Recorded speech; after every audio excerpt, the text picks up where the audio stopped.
Mutual induction.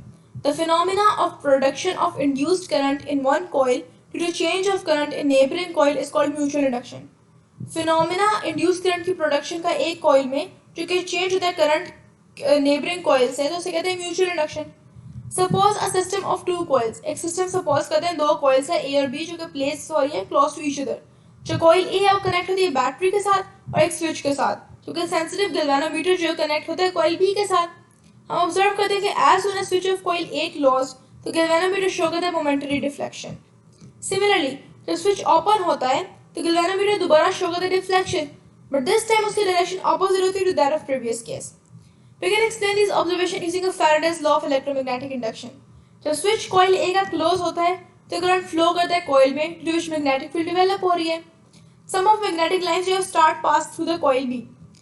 क्योंकि current change हो रहा है कोयल ए में तो जो नंबर है मैग्नेटिक लाइंस ऑफ फोर्स है कोयल बी में वो चेंज होती हैं जिससे से करंट इंड्यूस होता है कोयल बी में अकॉर्डिंग टू फैराडेज लॉ. जब करंट कोयल ए में स्टडी हो जाता है जो नंबर है magnetic lines of force across coil A वो कांस्टेंट हो जाती हैं. Therefore there is no more change in number of magnetic lines of force through coil B जिसकी वजह से इंड्यूस करंट कोयल बी में जीरो होता है.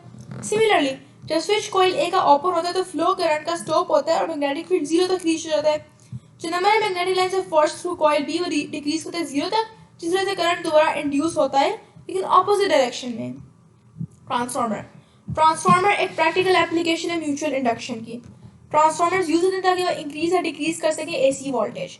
जो यूजेज है ट्रांसफार्मर की वो कॉमन है क्योंकि चेंज करते हैं voltage with relatively little loss of energy. In fact many of devices जो होम्स में यूज हो रही है जैसे गेम सिस्टम्स प्रिंटर्स स्टीरियोस और ट्रांसफार्मर यूज करते हैं वर्किंग के लिए. Working of a transformer.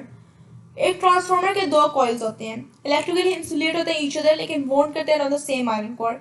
एक कॉइल को हम प्राइमरी कॉइल कहते हैं और दूसरे को सेकेंडरी. जो नंबर ऑफ टर्न्स रिप्रेजेंट होते हैं एनपी और एनएस से. जब प्राइमरी कॉइल कनेक्ट होता है एसी वोल्टेज के सोर्स से तो चेंजिंग करंट क्रिएट करता है एक मैग्नेटिक फील्ड जो कैरी होती है through coil to secondary coil और इलेक्ट्रिक फील्ड इंड्यूस करती है एक ऑल्टरनेटिंग ईएमएफ. ये जो ईएमएफ इंड्यूस हुआ है सेकेंडरी कॉइल में इसे सेकेंडरी वोल्टेज वीएस कहते हैं जो कि प्रोपोर्शनल है प्राइमरी वोल्टेज से. सेकेंडरी वोल्टेज डिपेंड करता है ratio of number of turns पर. It is represented by VS और VP is equal to NS over NP. अगर सेकेंडरी वोल्टेज लार्जर हो प्राइमरी वोल्टेज से तो ट्रांसफार्मर को हम स्टेप अप ट्रांसफार्मर कहेंगे. अगर सेकेंडरी वोल्टेज स्मॉलर हो प्राइमरी से तो ट्रांसफार्मर को हम स्टेप डाउन ट्रांसफार्मर कहते हैं. एक आइडियल ट्रांसफार्मर में इलेक्ट्रिक पावर जो डिलीवर होता है सेकेंडरी सर्किट में वो इक्वल होता है पावर से जो सप्लाई होता है.